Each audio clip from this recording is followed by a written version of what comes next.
nih. Tapi masih nagih bulanan. Lah, iya dong, itu kan nafkah. Kan Waduh, Om Ded kayaknya kali ini kamu blunder deh. Oke, izinkan aku memberikan reaction atau pikiran aku ya buat Sabrina dan Om Deddy Corbuzier yang dikabarkan sudah dapat gugatan cerai dari Sabrina. Pertama-tama yang pengen gue garis bawahi di sini, Sabrina ini adalah wanita yang mandiri, cerdas sampai S3, sangat down to earth juga yang aku lihat ya dari kegiatannya bersosialisasi, dan Sabrina juga sangat berjiwa sosial gitu. Dia menyumbangkan uangnya untuk mensupport 90 anak kuliah sampai selesai. Hebat banget. Oke. Untuk Om Ded ini kan public figure yang udah sangat terkenal, senior, dan you know lah karya-karyanya luar biasa. Tapi sepertinya dalam rumah tangga nih Om Ded ada sesuatu yang mungkin nih Om Ded ya, masukan dari aku Mamski Mawaroka nih. Wanita itu Om Ded, mau dia udah sukses kayak gimana pun juga, title setinggi-tinggi apapun juga, kami ini masih sangat pengen dimanja. Beneran deh. Kayak waktu zaman kecil gitu loh, dikasih uang jajan sama papa, kayak gitu. Itu suka banget, seneng banget. Hadiah-hadiah kecil gitu ya, apapun deh pokoknya yang penting dikasih. Itu perempuan tuh kayak gitu. Ingat loh Om Ded tuh tajir melintir dan rezekinya luar biasa. Nah Sabrina ini kan istri Om Ded. Istri itu kayak baju, kayak pakaian kita pakai. Jadi suami itu pakai, istri itu ibaratnya pakaiannya suami. Terus kalau pakaiannya India beli sendiri, apa-apa dia beli sendiri, berarti dia bukan pakaianmu dong. Iya, ya kan? Terus ngapain mau nikah seperti itu? Untuk apa nikah itu, untuk apa? Itu satu. Dan di agama kita Om Ded, di agama Islam, itu laki-laki memang harus mensupport istri. Siapapun, mau dia anaknya tuan tanah kek, mau dia turunannya syekh yang punya banyak kilang minyak misalnya, tetap aja suaminya pasti bakalan harus wajib ngasih, karena itu tanggung jawab yang udah Allah berikan kepada kaum laki-laki. Itu ada hukumnya seperti itu. Dan juga wanita yang ngerasain deh duit suami buat cantik-cantik, buat beli make up, buat beli baju, sepatu, perintilan, tas gitu ya. Aduh, apalagi dikasih dengan ikhlas senengnya.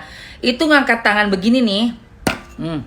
Ya Allah, suami saya baru memberikan saya tas Chanel. Ya Allah, berikanlah rezeki yang makin berlimpah untuk suami hamba ya Rob. Sayangi dia, kuatkan dia untuk bekerja, panjangkan umurnya yang berkah barokah, keimanannya, kesetiaannya pada hamba, engkau jaga selalu, dan limpahkan rezeki yang mengalir dari segala penjuru mata angin ya Rob. Tuh kayak begitu Om Ded.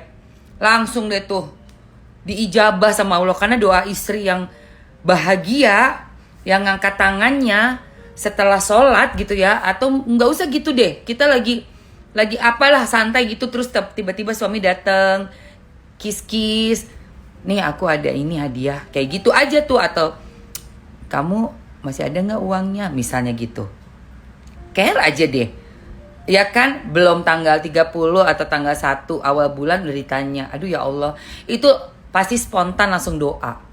Masya Allah, itu sayang. Dan ada rasa sayang gitu, keluar, jiwa femininnya keluar.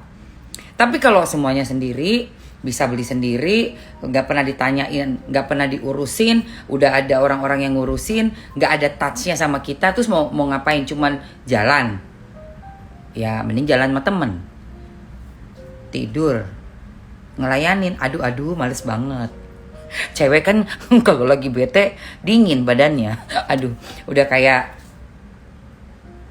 begitu, kayak papan, males, kayak apa istilahnya, gerbong pisang begitu. Itu emang cewek seperti itu Om Ded. Terus mau ngapain juga jadi pasangan ya kan? Pasangan kan ya saling mengisi. Tapi mungkin aku nggak tahu ya latar belakang rumah tangganya kok sampai masing-masing gitu kalau soal financial gitu. Sepertinya harusnya yang diomongin di depan belum pernah diomongin nih, meledak pada saat udah nikah. Inilah kesalahannya juga dari siapapun ya, pasangan suami istri. Makanya kayak waktu Mamski mau nikah dengan seseorang gitu yang kemarin sempat nggak jadi nikah, tunangan, itu diomongin financial, akhirnya nggak jadi nikah. Yang waktu yang sama orang Jerman itu, karena sama tuh Mamski disuruh keluar dari, bukan disuruh, mau nggak mau keluar dari Indonesia untuk ngikutin karir dia kan, lagi di bagus-bagusnya karir dia, karena kita seumuran. Dan gue harus ngalah dong, jadi gue harus ninggalin syutingnya gue. Waktu itu tahun 2013 ya, udah lama, 2013-2014, dan harus ngikutin dia. Akhirnya gue ngedeal, gue bilang tuh, oke, gue ninggalin kerjaan gue nih, demi lo, karena kita mau nikah kan harus mau nggak mau gue kesana dong, tinggal di sana. Nah ini uang gue gimana? Gue tanya tuh, jawabannya gue katanya bisa cari kerja dong kamu di Singapura. Ogah banget, gue langsung tidak jadi menikah, saudara-saudara. Nah beda sama suami gue yang ini, Mas Bagus. Padahal gue ketemu masih muda banget, umurnya baru 24. 3 tahun kemudian kita nikah, Mas Bagus umur 27. Tapi udah dapat project pertama, waktu itu kita bikin usaha sama-sama. Tapi sekarang gue udah nggak berkecimpung ya, karena usahanya tuh lebih ke sport, kesehatan, fitness, dan lain-lain. Jadi Mas Bagus yang lebih handle. Tapi waktu di awal itu gue sempet tuh kayak ngikutin gitu kan. Dan karena gue juga pengen tahu dia kayak gimana kerjanya gitu loh. Jadi gue ikut-ikutin dan alhamdulillah ternyata oke banget. Sampai ada satu project yang gue lumayan banyak ya, hampir mendekati angka 0,5 M. Dan itu umurnya masih 24 suami gue. Dikasih ke gue semua. Jadi itu kayak satu tek. Wah, karena gue kan parno tuh sama suami yang lama, mantan tunangan yang lama kan, yang begitu perhitungannya banget, ini ogah banget. Jadi gue ngetes nih si yang masih muda ini gimana. Soalnya kan gue udah tuir dong, apa dia bakalan pelit atau malah morotin. Oh kalau morotin no, sorry, no, gak akan mau gue.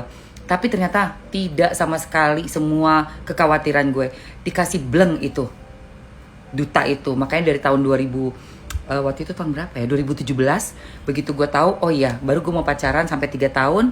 Dan gue kasih tahu bahwa tanggung jawab, kamu biarpun masih muda, kita beda usia, saya udah tua, udah jauh lebih tua, tapi tetap laki-laki. Oh iya, kamu gak usah ngomongin soal itu jelas. Jadi aman banget sampai sekarang, udah hampir 10 tahun yang lalu. Karena aku kenal sama suamiku 2016. Masalah keuangan kita omongin di depan. Makanya 3 tahun itu sempet kayak kerja bareng-bareng gitu ya. Tapi habis itu Mamski gak berkecimpung lagi. Usaha suamiku sendiri, dia kembangkan dengan timnya. Alhamdulillah. Tapi dalam 3 tahun pacaran sudah tahu banget kalau kita untuk masalah finansial gak usah khawatir, namanya laki-laki tetap leading, tetap yang harus bertanggung jawab. Jadi aku ngerasa sebagai perempuan aman banget. Mau syuting kek, gak syuting kek, mau ngapain aja terserah gue. Suami akan nge-backup, akan mensupport. Dan alhamdulillah karena disupport seperti itu, bahagia banget. Muka kelihatan awet muda, senyum terus, sumringah, seneng, happy banget alhamdulillah. Jadi turut prihatin ya dengan kejadian ini. Sabrina, nextnya dibicarakan keinginan kamu kalau memang pengen pure jadi ibu rumah tangga, omongin di muka, di depan. Itu wajib banget untuk kita tahu reaksinya.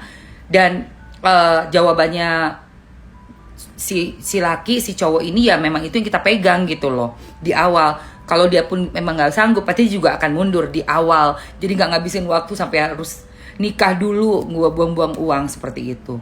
Dan buat Om Ded, next kalau misalnya memang ada jodohnya lagi sama cewek, memang harus ada spend some budget gitu ya Om Ded. Karena kita dilihat juga sebagai laki-laki itu, kita melihat juga sebagai laki-laki itu, are you a provider for us as a masculine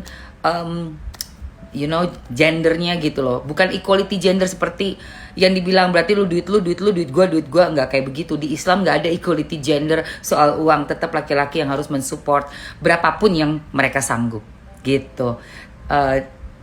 Yang terbaik aja buat kalian berdua ya. Segitu aja guys, komen pendapat kalian.